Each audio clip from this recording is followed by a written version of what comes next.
पर्यावरण संवर्धन व हवामान बदलावर मात करण्यासाठी वाशिम जिल्ह्यात चालू वर्षात 2,57,000 आणि 2047 पर्यंत एकूण 59,85,000 वृक्ष लागवडीचे उद्दिष्ट ठेवून जिल्हा प्रशासनाने युद्ध पातळीवर नियोजन सुरू केलंय।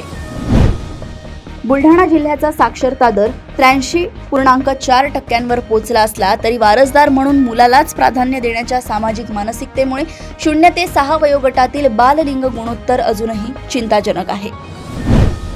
यवतमाळ जिल्ह्यात सोयाबीनचे बियाणे न उगवल्याच्या 319 तक्रारी आल्यानंतर कृषी विभागाने 6 कंपन्यांच्या सुमारे 2 कोटी रुपये किमतीच्या 1018 क्विंटल बियाण्यांवर विक्री बंदी घालत 2 कंपन्यांना नोटीस बजावली आहे।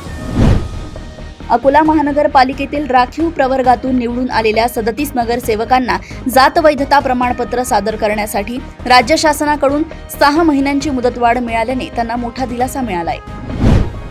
माजी जिल्हा परिषद सदस्य प्रताप अभ्यंकर यांच्या वाढदिवसानिमित्त अमरावतीच्या झेनिथ हॉस्पिटलतर्फे टेंभरू सोंडा येथे मोफत आरोग्य शिबिर आयोजित करण्यात आले, ज्यामध्ये 350हून अधिक नागरिकांची मोफत तपासणी करण्यात आली।